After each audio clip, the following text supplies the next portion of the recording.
スター。俺の客に舐めた真似してくれやがって覚悟はできてるんだろうな。カイジンさん、ほどほどにね。顔はやばいよ、ボディだよ。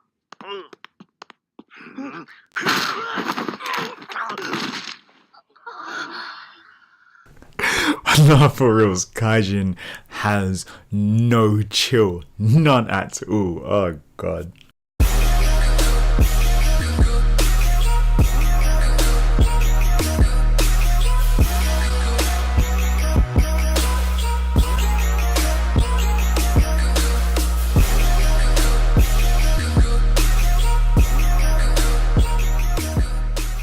Morning, good afternoon, giving guys, welcome to Chris Is Talking, and this is going to be a review for That Time I Got Reincarnated as a Slime, episode 5. That was hella awkward. I thought it was 4 because everything else is on episode 4. For fuck's sake.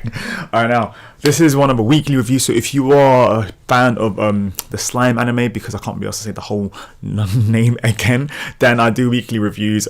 Sometimes I might be doing reactions depending on if the light novel readers or manga readers let me know in advance, but I don't know what's going on, so I kind of go by the slight hype. Sorry, this video is I don't know, this video is actually on time. All my other videos are late because I had a Halloween weekend, so if you guys had a good time for Halloween or you guys are just waiting for tomorrow, then happy Halloween. Do people say happy Halloween?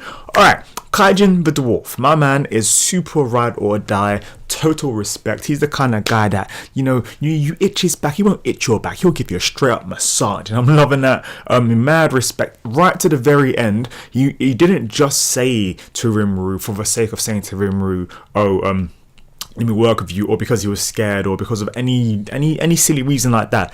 He clearly saw something in Rimuru and believes in him to trust in him the way that he does. He literally Kaijin spoke out against the bloody Hero King and just said, look, I don't really want to rejoin your forces because I'm respecting because I already have a master. When he said master, I was like, oh, type. I thought you were just working for the guy. I didn't realize he was a master, which is kind of mad. Which is also leading me into the fact that Kaijin is actually was one of the generals, and he had an issue with Vesta, who we meet in this episode for the very first time, who came across as an utter stuck-up waste man who literally just needed his ass kicked. And oh, how amazing it was just seeing Kaijin just lay into him like he was a bag of, just like a sandbag. It's just fucking hilarious.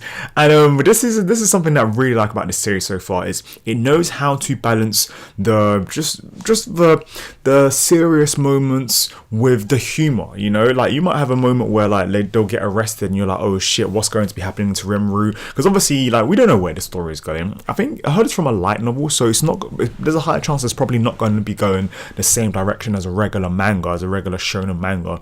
And because of that, it means that we might end up having like really dark moments which will just blend with really happy moments, and this kind of reminds me a bit of ReZero, because when I watched ReZero, first few episodes I was creasing, I was laughing my ass off, and then some things happened and then I realized, oh, it's not that kind of story. And I'm kind of getting that vibe from this as well. Like it seemed all like happy-go-lucky, and then they get arrested after the little brawl. I was like, oh shit, like things did not go as simple as I thought.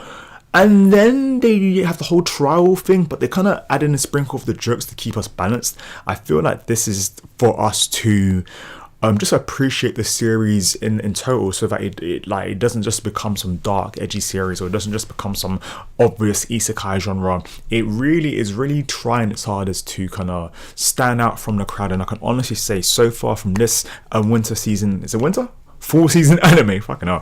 From this full season anime, this series is standing the hell out. Now in this episode we also get to see the Hero King Gazel Duago. Was that his fucking name? Duago? Okay, fair enough. And this guy, he just seems powerful. He just looks hella omnipotent. And the fact that Rimuru was like, yeah,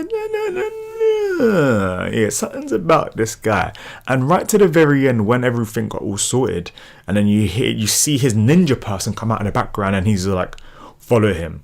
Yeah, that slime, he's a monster. I was like, okay, so clearly because obviously he's a Hero King, his power level must be on some next level. Not on power scaling, but just because of his position in the story, and because this episodes called The Hero King, and I like the fact that he brought back up the dragon as well, which makes me think, does this mean that all the other top huge heroes or whatever are going to see Rimuru as a monster?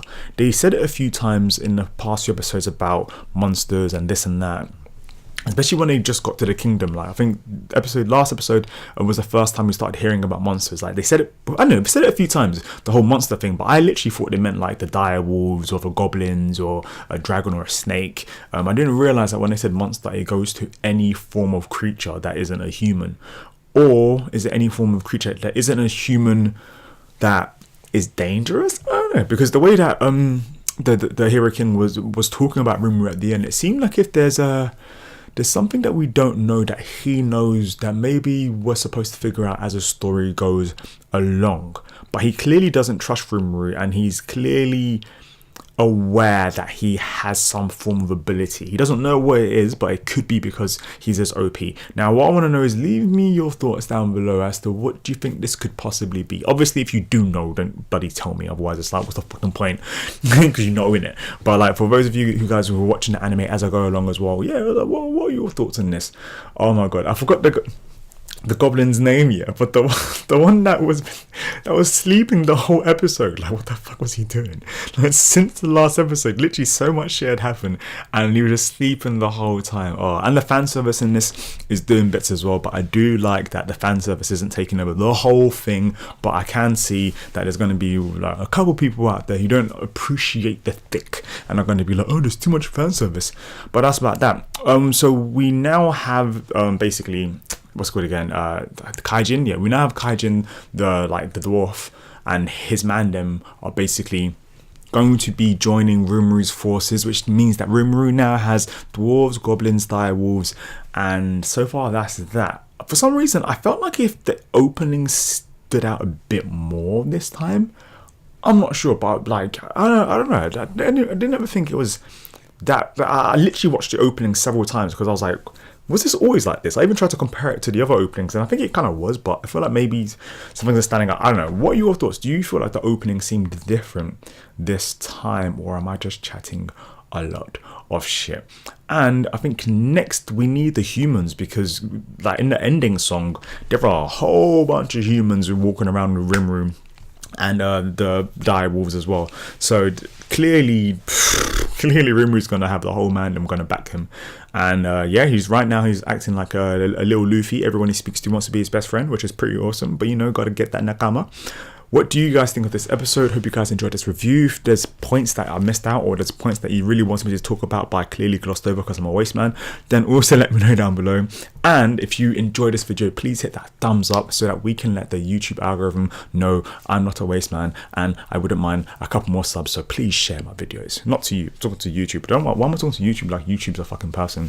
Imagine if YouTube is a person. It's like the Great Wizard of Oz is just behind some small little curtain, just like, hey, you get a like, you get a like. I need a girlfriend, man. Anyways, peace.